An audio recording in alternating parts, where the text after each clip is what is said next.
decided to start therapy in 2010. Went to a therapist. Was not a great fit with my first therapist. Went to a second therapist, and I've continued with him ever since.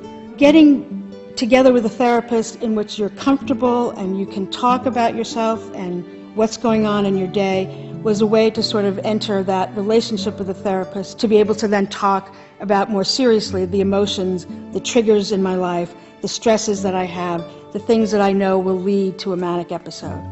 Therapy is a place where people can ask for help and accept help. And it takes some time to create safety and trust. It's hard to ask for help. I don't see it as something that's shameful. It's similar to kind of like if you want to build a house. I give them the tools that they need in order to build whatever they want or to fix whatever they want. I'm a big believer that all patients with bipolar disorder and mental illness can benefit from psychotherapy. Group therapy can be very helpful because patients can share with other patients who have similar issues and an illness like theirs.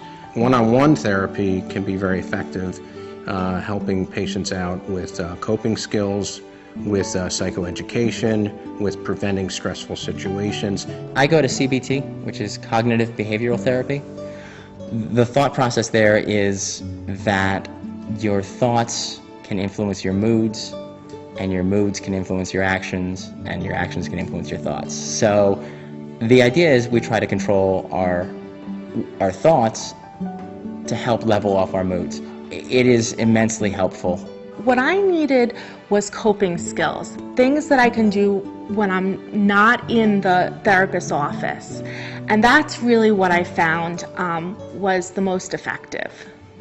Some of the tool sets that my therapist helped me develop were being responsible enough to know that you had to get enough sleep and you had to eat right, and to structure your day to try and minimize the stress when you can. For me, as a reporter, I have a lot of stress and I have a schedule that's often chaotic, but I know that within that chaos I have to make sure that I carve out the time for exercise every day, to eat correctly, and to make sure that I do get enough sleep. And if I go a couple of days where I haven't been able to, it's even more important because you don't want one bad day to build on top of another.